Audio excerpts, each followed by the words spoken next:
Мы не психи, подождите, у нас все в порядке с головой. Я не такая, я вот такая. Если он, не дай бог, тебя зацепит, но вероятность летального исхода очень высока. Это бар для зожников. Мы тут в дартс играем, там барабаны стоят.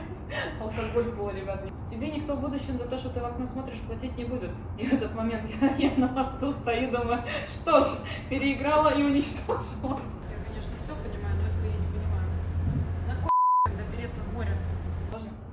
Баба на пароходе в беде.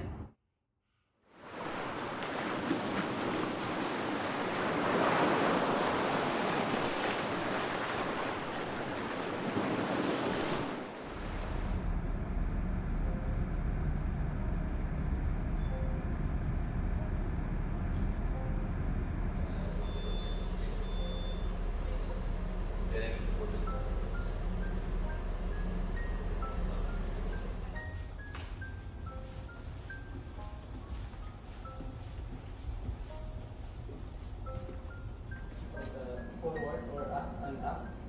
This condensate lamp and green tester should be good. We can open it now actually. Yeah.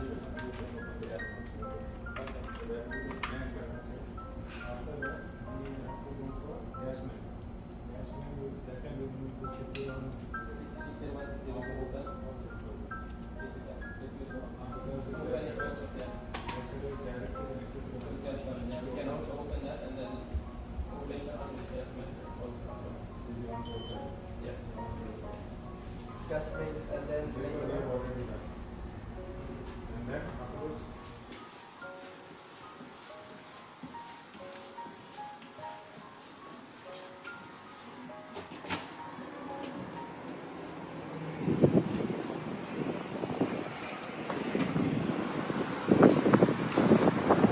Короче, вот этим носиком, видишь, какой он грязный, мы его вставляем в этот sample point, и оно просто замеряет. То есть оно берет, скажем так, вот этот вот sample, да, пропускает, и он замеряет атмосферу. То есть сколько газов, сколько кислорода, то есть уровень, да, и потом мы это все просто записываем, чтобы отслеживать. То есть каждый час отслеживаем, скажем так, прогресс, как проходит инертизация, закончилась ли она, то есть полностью ли мы освободили танки от вот этих вот газов и так далее. Мы перевозим газ, да, но сейчас у нас пустые танки, потому что мы идем в драйдок, то есть мы идем в сухой док на ремонт. То есть мы освободили уже танки от груза полностью, да, то есть мы весь этот метан оттуда выгрузили. И сейчас вот эти вот скопления газов, да, опасных газов, мы инертом их просто выталкиваем из танка, да, то есть потому что мы, когда будем в сухом доке, мы будем заходить в эти танки. То есть мы должны сделать атмосферу в танке безопасной для нас. То есть мы должны все эти плохие газы вытащить, выбрать оттуда, вытеснить. И потом мы ее проведем, скажем так, инертизацию сделаем, запустим кислород, чтобы когда мы придем в док, мы могли туда идти и делать инспекцию. As Camilla logs the gas analyzer readings, it becomes clear that preparing a vessel for dry dock is an entire operation in itself. With only a week left before reaching Portugal, the crew is working around the clock to get the BW Pavilion Aranthera fully ready for the yard. On board are 4 enormous cargo tanks, each the size of a multi-story building. Built in 2020 in South Korea, this nearly 300-meter-long giant belongs to a new generation of LNG carriers. Sailing under the flag of Singapore, it can transport more than 170,000 cubic meters of liquefied natural gas. Its multi-layer safety system makes it one of the most reliable vessels of its class. The crew consists of 36 people from different countries. Camilla, the ship's third officer, is originally from Latvia. For her, and for the entire team, a special stage of the voyage is now beginning. Instead of routine cargo operations, the focus shifts to preparing the vessel for dry dock. Это мой 4-й кофе за сегодня.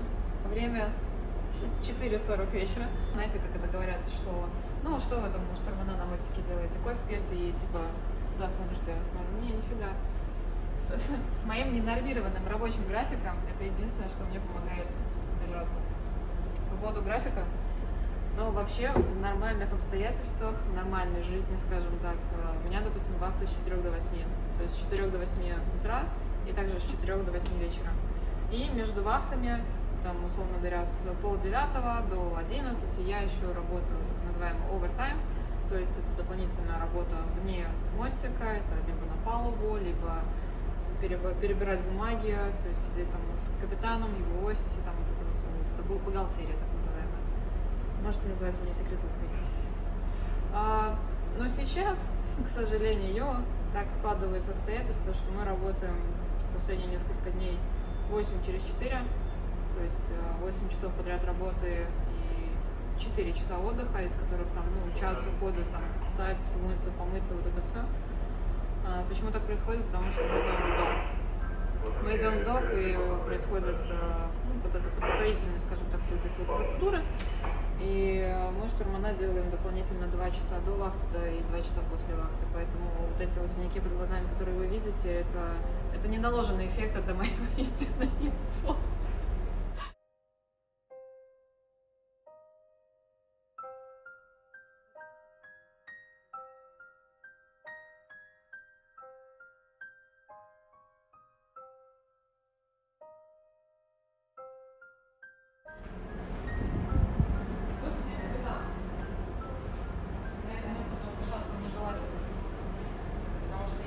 Бог, ты будешь сидеть в этом замечательном кресле за капитан. Можно жест неприличный показывать? Вот так вот будет. Лучше не сидеть. Если очень хочется, вот туда вот можно сесть. Но опять-таки зависит от капитана. У меня был первый контракт, когда капитан вроде как... Я рискую, я играю с огнем. Капитан не против, если штурман сидит. А вообще у меня всегда до этого были капитаны, которые были категорически против. Постоянно возникали и пошучивали, типа, тебе что, сложно стоять 4 часа на вахте? И потом, когда ты отстоял 4,5 месяца контракта, каждый день стоишь по 8 часов на ногах, приезжаешь домой, смотришь, у тебя уже варикоз в моем юном возрасте, думаю, блин, ну такое себе. У меня нет какого-то определенного пункта, где я должна стоять, да, то есть если я хочу порулить, вот он мой руль, баранка, вот это вот токийский дрифт, да. Порт, старборд. Радары у нас радары. Раз, два, три. Третий стоит на стендбай, то есть мы его очень редко используем. 2 электронные карты официальные. Там у нас есть бэкап, так называемый. Ну вот, сюда подходишь, тут смотришь карты, так, где мы идем, куда мы идем, кто тут вокруг нас ходит, вот тут пароходики, там вот это, там все, то 5-10. Тут бывает что-то приходит, ты нажимаешь, все закрываешь, отрываешь.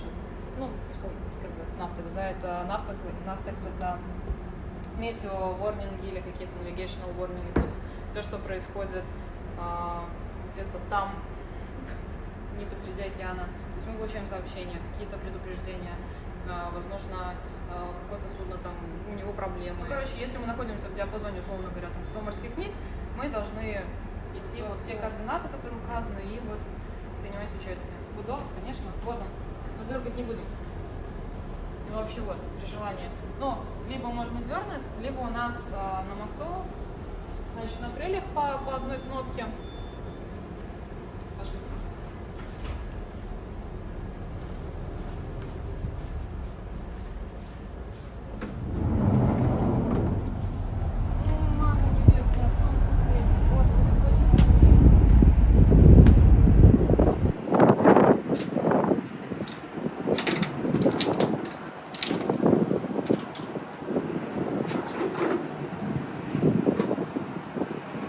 По сути, это симуляция всего того, что есть там на мостике.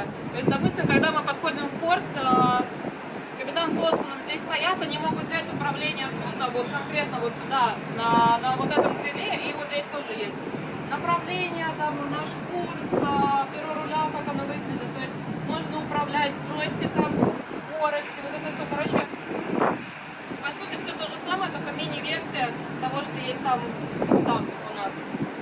Вот она кнопка. При желании можно нажать и уданем. Но я рисковать не буду. Ну, во-первых, мы тестируем гудок каждый день 12 часов дня. Мы тестируем его как на баке, так и здесь у нас на корме. Ну, не на корме, здесь центровая это. Зачастую это когда restricted visibility, то есть вокруг ты никого не видишь. Единственное, как ты можешь обозначить свое местонахождение для других, это подача сигнала. То есть есть определенные сигналы, которые подаются. Это зависит от типа судна. Или стоп. Этим мы задаем скорость. Телеграфом мы задаем так называемые RPM, то есть скорость. Потом вот у нас есть табличка, да, в зависимости от того, судно в грузу или судно в балласте. Соответственно, вот они RPM, да, то есть RPM это вот эта вот цифра, которая вот здесь вот видно, 40. Это считается half ahead. В зависимости от того, в какой мы кондиции, в балласте или в грузу, эта скорость может отличаться. И вот этот вот телеграф, здесь еще дополнительно к нему есть сенсорные, скажем так, экранчики. Если очень хочется, можно вот самому вручную вот этой вот ювелирной работой заниматься, да, и руками пытаться переключать. Но есть такая функция, как fine-tuning, то есть ты каждый либо по одному RPM, либо даже по 0.1 RPM можешь повышать или понижать, что очень крутая штука. Ну и здесь вот эта вся интерактивная фигня, сколько у тебя там идет расход, чего, как, вообще какая нагрузка на двигатели, потому что для механиков это тоже очень важно, у них в зависимости от того, сколько генераторов работает, ну и, соответственно, определенная нагрузка максимально может идти на двигатели, поэтому если штурман там что-то где-то профукал и слишком много там поставил RPM, механики могут позвонить и наехать, типа, а что вы там делаете, у нас там слишком большая нагрузка на движки, так нельзя, и вот это вот начинается, это война миров. Поэтому вообще лучше все через капитана делать, чтобы не было лишних вопросов. Controlling a giant vessel like this manually is impossible without precise navigation. The ship's heading is determined by the gyro compass, the primary reference point for any modern vessel. Unlike a magnetic compass, it doesn't depend on Earth's magnetic field. Inside it, a spinning gyroscope always points to true north. The gyro compass is integrated with the autopilot, radars, and the entire control system. Even a small error in its readings can alter the course of the whole ship. Вот это вот она показывает, сколько градусов в минуту меняет пароход. То есть чем больше ты переложишь руль, повернешь перо, тем быстрее будет меняться наш курс. То есть он будет показывать то, что, допустим, в минуту сейчас, по сути, видишь, я ничего не трогаю. В минуту мы где-то 2 градуса влево будем идти. То есть наш курс будет меняться. Если я переложу руль больше, мы будем 10 градусов в минуту, или там 20. То есть когда нам нужно очень быстро развернуться, тогда мы перекладываем максимально руль вправо-влево, в зависимости от команды, и идем. Сейчас попробуем поймать, чтобы он не уходил никуда. Вернем на 0.00 и включим обратно автопилот.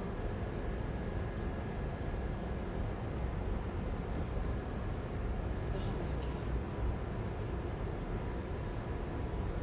И все, мне надоело, я включаю автопилот.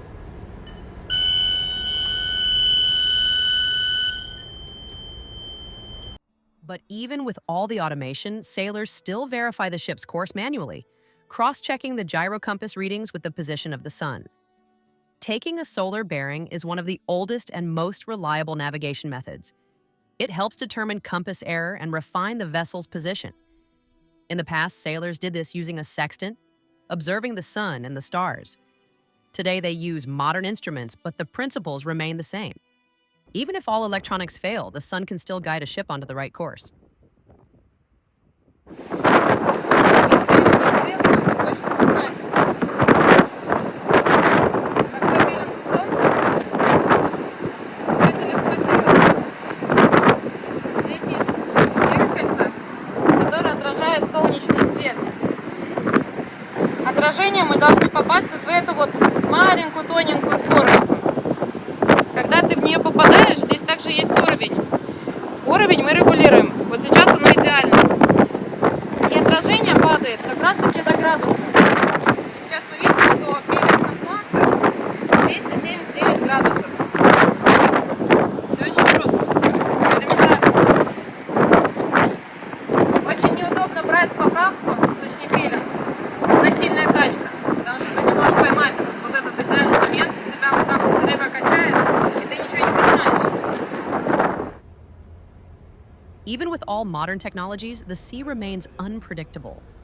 The autopilot helps maintain the course and eases the workload on the navigators, but a human still has to be ready to take control at any moment.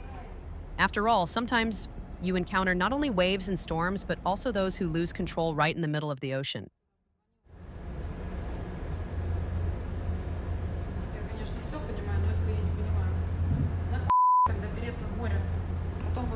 большой танкер, который здесь должен себе говорить, вы должны мне уступить. Только что позвонила маленькая яхта, там где-то идет. И как бы вообще она должна нам давать курс, но из-за вот этой вот погоды мы должны ей уступить. И тогда у меня возникает вопрос, нахер ты вообще попёрся в такую погоду в море, если ты не можешь удержать свой курс? Question.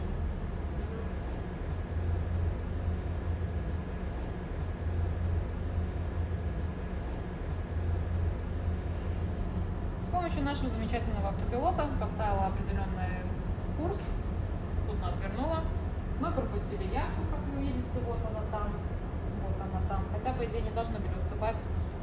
Но погода такая, что они позвонили, слезно попросили меня уступить, дать им дорогу, потому что они не могут управлять яхтой, они не могут отвернуть. А я добрая душа, я пошла им навстречу.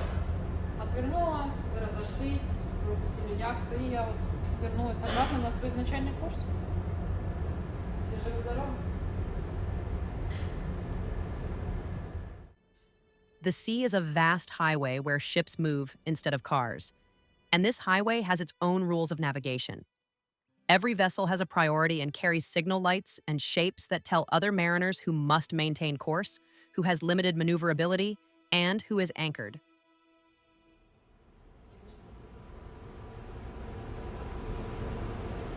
Представим, что это круг. Представим, что это круг, и его вешаем в дневное время суток, там на баке, когда судно на якоре. То есть вот этим мы обозначаем. К примеру, днем не видно, что там лампы горят, потому что если солнце ярко или еще что-то. И вот там на баке вешают вот такой вот знак. Это значит, что судно на якоре стоит. И вот таких вот знаков вот там очень много.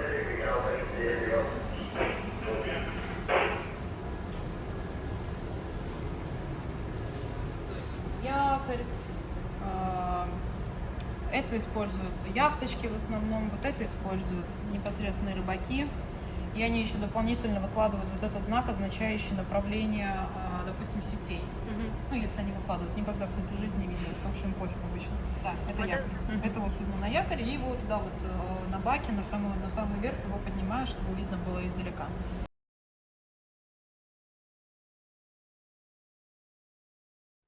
Rolling at sea is nothing unusual, but it's much nicer when the ship moves steadily and things aren't flying around the cabins. Camilla is responsible for that as well.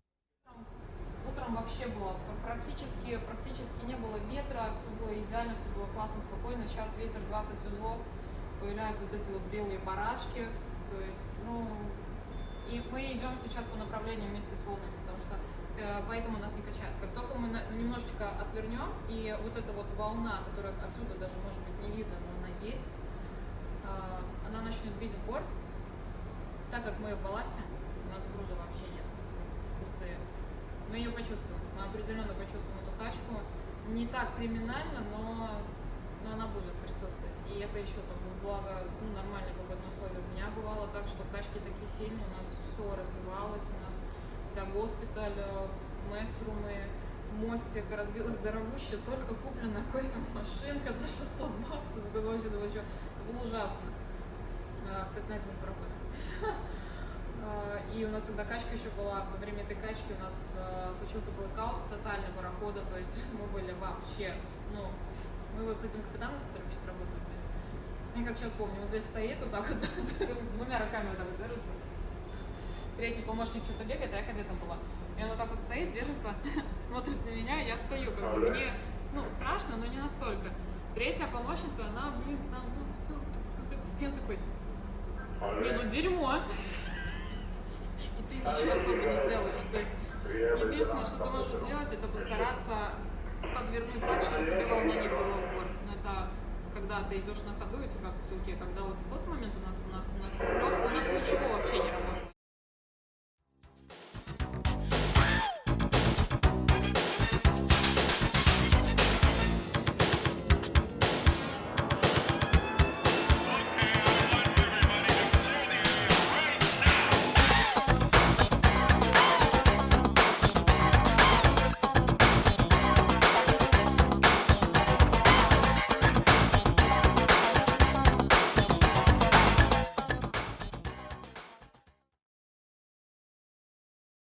But surprisingly, the real danger doesn't lurk out in the open ocean. It's waiting close to shore. Mooring is one of the most critical and hazardous stages of any voyage. When a vessel weighing thousands of tons approaches the berth, even a minor mistake can lead to tragedy. According to the International Group of P&I Clubs, in recent years alone, hundreds of seafarers have been injured during mooring operations, and dozens have lost their lives. One parted line is enough for a taut mooring rope to turn into a deadly whip. Вот эти все концы диаметром вот такие. Ну, представь, да, вот такой вот кончик, по идее, ну несколько, да, они должны держать вот такую вот махину, как этот пароход. То есть должно быть очень сильное натяжение. И, ну, бывает такое, когда ты накручиваешь уже вот этот конец на барабан, натяжение настолько сильное, что может лопнуть конец. Если, не дай бог, ты находишься вот в моменте где-то неподалеку, а он когда лопается, он, знаешь, он как змея, он вот так вот может лететь. Если он, не дай бог, тебя зацепит, но вероятность летального исхода очень высока.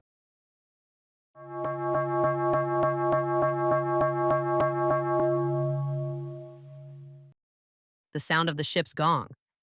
You rarely hear it nowadays, but every sailor knows what it means. In the past, the gong was struck in fog and bad weather to warn other vessels of danger. Today, it remains more of a symbol, but it still holds its place on board.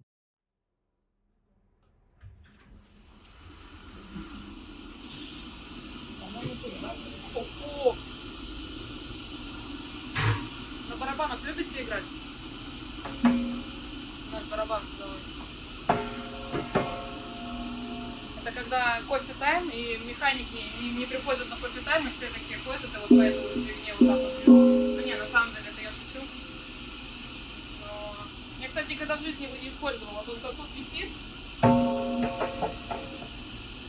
так и висит. Но это вот опять-таки сигнал подавать.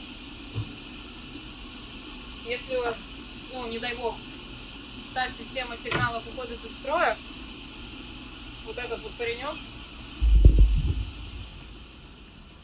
он может вам помочь.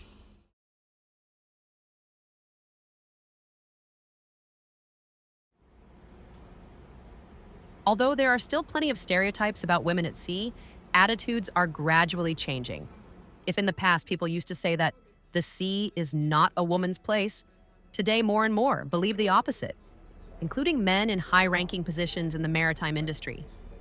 Here, it's not physical strength that matters, but responsibility and the ability to make decisions, qualities in which women are in no way inferior to men.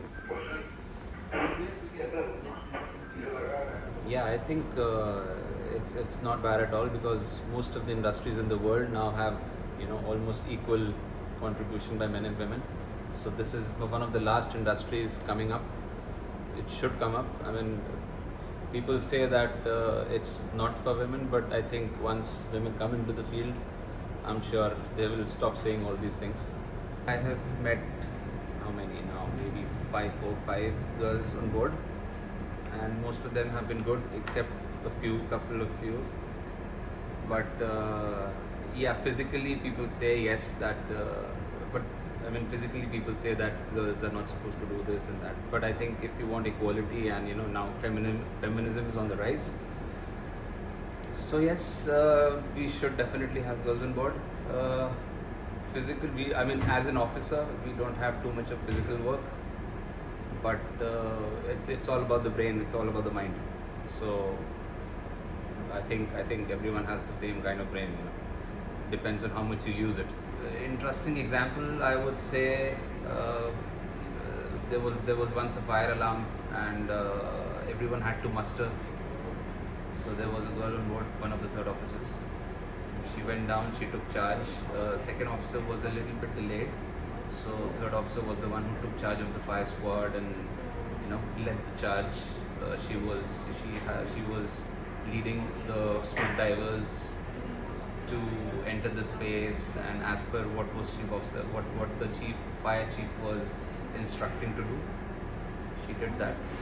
I think it was pretty good. Although the path to a career at sea is formally open to women, in practice things are more complicated. Companies speak about equal opportunities and are happy to take on female cadets for the sake of image. But there are few positions, And the competition is huge. Women make up only about 1% of maritime professionals, and they often have to prove their competence, not their role as a diversity token. Люди это понимают. То есть некоторые считают, что вот, если ты там пришла на пароход, то ты там сейчас ты там со всеми будешь шуры-муры крутить, и вообще девушкам здесь не место, и вы ничего не умеете. Ну, как-то я доросла до своей должности, как-то я это все прошла. Тернистый путь от кадета, матроса, мэсманши. И вот как-то вот этими всеми окольными путями я здесь. Это тяжело.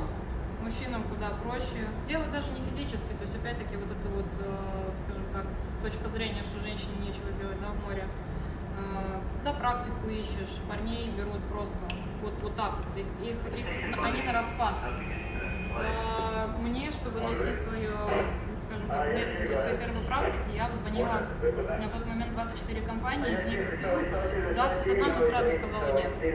Причина была две. Первая, я девушка, вторая, я училась в мореходке, а не в морской академии, то есть это опять-таки. Но очень многие говорили, извините, мы типа девушек не берем. То есть это очень тяжело. А у меня на тот момент все однокурсники пацаны, они уже были устроены, скажем так. И даже когда учился в академии, даже несмотря на то, что у меня уже был какой-то опыт, все равно куда бы я ни подавалась, зачастую, ой, нет, вы знаете, вот мы сейчас вот кадетов не берем, или мы там девушек не берем, поэтому мне пришлось идти работать матросом. Когда я зачастую прихожу на новый пароход и говорю, типа, да, я там матросом работала, у всех вот такие глаза, типа, это как? Я думаю, ну вот так, потому что кадеты меня не хотели брать, я как бы девушек не берем, но матросом взяли почему-то. Некоторые девушки выбирают пойти мэсменом, ну, то есть помощник повара, да, потому что матрос это физически тяжелая работа, это физически, действительно, это физическая работа. Это не умственная, как вот сейчас там говорят, бумажки перебрать, еще что-то.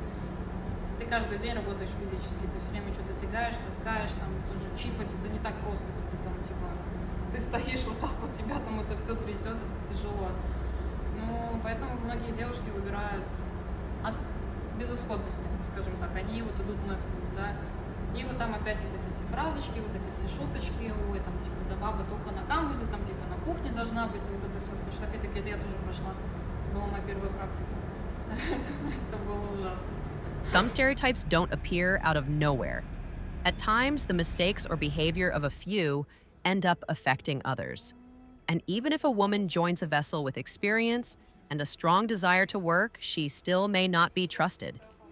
At least not until she proves otherwise. У меня у самой было так, что я приезжаю на пароход, а там, условно говоря, до меня была девушка-штурман, которая, ну, очень сильно испортила репутацию женщин в море, и из-за нее ко мне предвзято относились. И только через какое-то, по-моему, 3 или 4 недели прошло, как я уже отработала в должности, ко мне подходит капитан и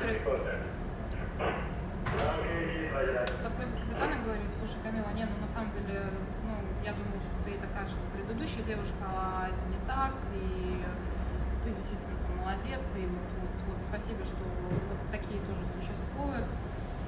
И, ну, это на самом деле очень тяжело. Тяжело доказать человеку, что я не такая, как предыдущая девушка, допустим. Мне приходилось постоянно делать что-то больше, чем, допустим, от меня просили, просто чтобы показать, что, ну, блин, я на самом деле стараюсь, я на самом деле работаю. Была ситуация, когда... Это, кстати, ну, та же самая девушка, из-за которой попортилась репутация девушек в море в целом в этой компании, она как-то моему коллеге сказала до того, как я приехала на пароход, что, цитирую, я не хочу работать ни с одной другой девушкой, потому что я хочу, чтобы все мужское внимание было только моим.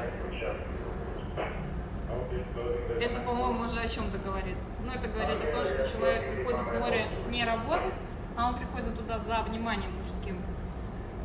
Тогда вопрос, зачем ты вообще в море ходишь? Вот, пожалуйста, на сушу, у тебя мужиков будет в десятки раз больше. Но это вот буквально вот такая фраза прозвучала, и у меня коллега тогда мне рассказывал, он говорит, Камила, мне было страшно, потому что мне казалось, что он на меня нападет в этот момент. Among other stereotypes is the belief that working on LNG carriers is especially dangerous. In reality, the risks are minimized. The safety systems are designed down to the smallest detail, and every operation is carried out under strict supervision. Газовый танкер считается самым безопасным, если так на самом деле посудить, потому что то количество правил и каких-то вот этих вот сейфти параметров, которые у нас есть, ну, ни на одном другом типе суда, мне кажется, столько нету, потому что здесь какой-то, ну, предохранитель на предохранителе, условно говоря, стоит. То есть если у тебя превышается один лимит, у тебя есть все равно другой лимит, который, ну, вот сдержит вот это вот, да. То есть я не знаю, что должно произойти с экипажем, чтобы мы не уследили, что там слишком высокое давление в танке. Даже если оно дойдет до определенной точки, все равно есть еще более верхний показатель, который все равно не даст там взорваться почему-то там или выпустить вот эти все говно. То есть очень много требований, которые мы выполняем, чтобы находиться в безопасности. The phrase, go to sea and you'll see the world, has long turned into a myth. Seafarers don't go on voyages for the sake of travel, but for work. Hard, demanding, and almost always tied to the ship itself. Camilla says that ports and cities are always somewhere nearby, but most of the time, they stay beyond the rail. У меня два рейса подряд предыдущих был контракт 4,5 месяца.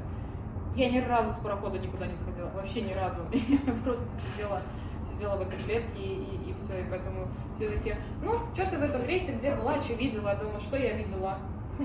Воду, одних и тех же людей,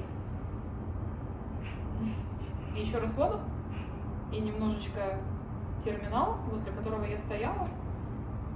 Но опять-таки это зависит от типа судна, потому что если, допустим, ты работаешь на пассажирах, они заходят прямо в центр города, условно говоря, и у всех есть возможность выйти в город и погулять, там 10 или 12 часов, неважно. Мы же работаем на таком типе судна, которые приходят, там, условно говоря, 15 часов, все, готовы, уходим. То есть, ну, как такового возможности выйти куда-то особо нет. However, even between work and sleep, seafarers still have a life of their own. In their free time, they gather in the recreation room or play volleyball on deck, a small piece of shore life that appears in the middle of the ocean.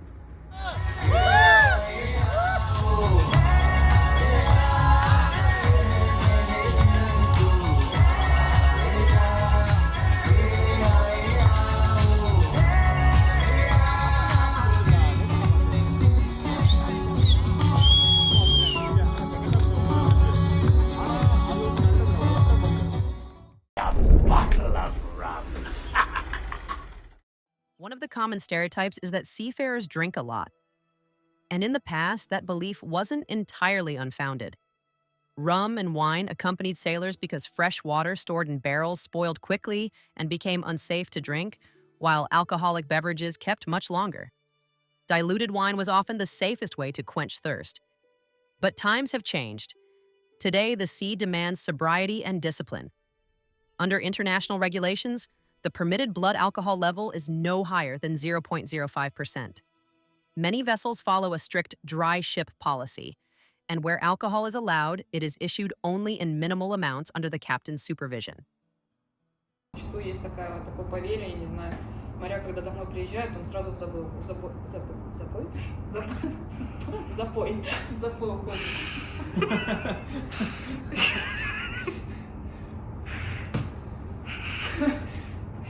Это вырежем. Это показывать не надо. Это не то, что вы подумали. Это просто добавляет атмосферы. Это место, это не мы. Это бар для зожников. Мы тут в дартс играем, у нас там барабаны стоят. Алкоголь зло, ребят, никогда не пейте алкоголь, это очень плохо. Пагубно влияет на ваше здоровье. Ну, в этой компании, допустим, здесь разрешено 2 единицы пива или же есть вино. Поэтому мы такие все довольны. Поэтому нам очень нравится эта компания. А так, на самом деле, очень много компаний имеют сухой став. Но это, с одной стороны, это хорошо, а с другой стороны, это повышает риск того, что люди, выходя на берег, будут напиваться в стельку. Опять-таки проверено, потому что в предыдущей компании было именно так. Люди выходили на берег под видом, что мы там пойдем в магазин, мы там пойдем, не знаю, там, поедим в ресторане, и в итоге, пока они там где-то что-то, раз там, бутылочку Хеннесси себе куда-нибудь в рюкзачок, еще что-то, потом на пароходе они напиваются и ходят на работу. Здесь такого нету, потому что людей не лишают этого. То есть вот у тебя оно есть, вот оно тебе дозволено, и поэтому, ну, как бы инцидентов как таковых особо я не припомню. Another common stereotype is that the sea is an easy place to make money. In reality, every paycheck comes at the cost of months of hard work, isolation, and life far away from family. Мне бы хотелось поменять вот этот стереотип, что люди считают, что моряки зарабатывают деньги очень легко и очень много денег они зарабатывают. Потому что на самом деле это нет, это не так, это неправда. Это очень тяжелый труд, а почему-то многие люди считают, что, ну, типа, что ты там в море? Вот мне нравится, ну, что ты там в море делаешь? Ну, типа, в окно смотришь. Я думаю, да, я вот просто смотрю в окно. Это вот эта вот фраза еще у учителя, знаешь, с начальной школы, типа, тебе никто в будущем за то, что ты в окно смотришь, платить не будет. И в этот момент я на мосту стою, думаю, что ж, переиграла и уничтожила. Потому что формально я именно за это деньги-то и получаю. Aside from stereotypes, the sea is full of superstitions as well. Можно? Баба на пароходе в беде. Главное, поверь, раньше времени не собирай чемодан. Потому что как только ты его соберешь, у тебя либо ты домой не поедешь, либо ты на пароход не сядешь. Проверено, работает, никому не советую. Не рискуйте, ребята. Особенно те, кто долго сидят дома и такие, вот сейчас поеду. За сутки до начни собираться, тогда все будет классно.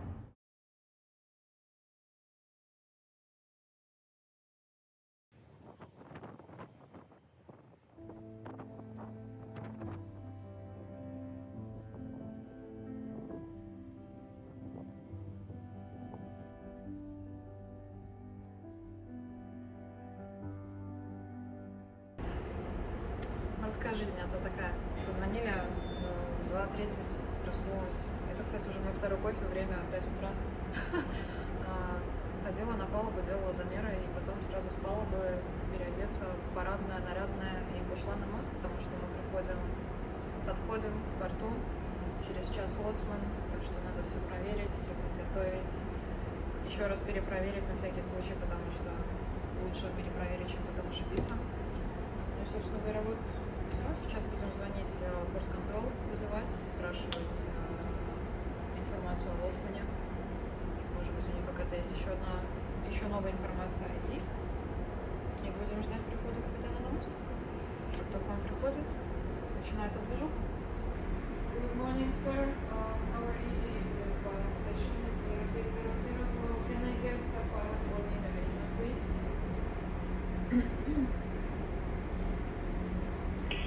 Understood. 0600, you have pilot on arrival. You may approach up to 2.5 nautical miles from Raycon buoy number 2, closest to leading line. Please note, buoy number 1 is missing on the fairway.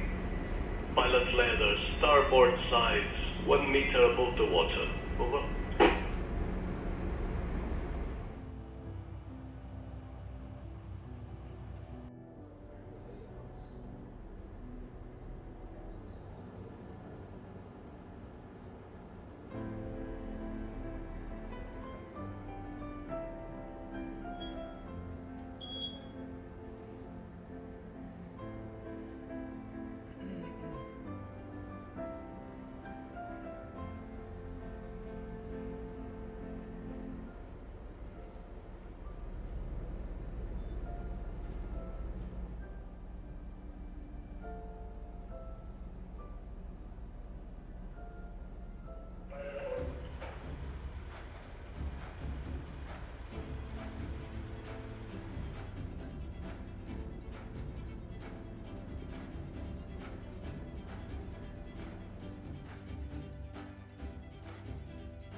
All van Sport Romanian.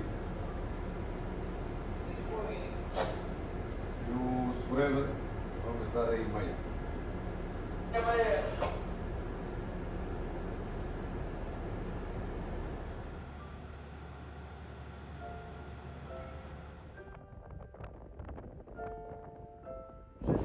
Короче, мы уже, как вы видите, в Португалии. Стоим на якоре.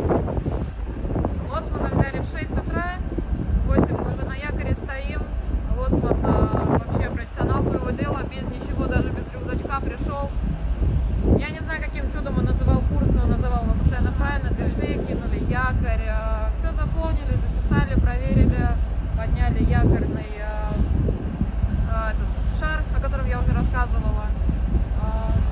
Все необходимые флаги у нас тоже уже висят, как вы видите. Дует такой относительно легкий ветерочек, так что вообще все замечательно. Стоим где-то 3 часа на якоре, потом приходит лоцман, мы поднимаем якорь и непосредственно мы пойдем в сухой док. Пойдем в сухой док, туда придем, пришвартуемся и тогда уже там и останемся на каких дней 18, я надеюсь. Ну а я, как обычно, пойду работать дополнительные еще 2 часа, потому что почему бы и нет, кто если не я.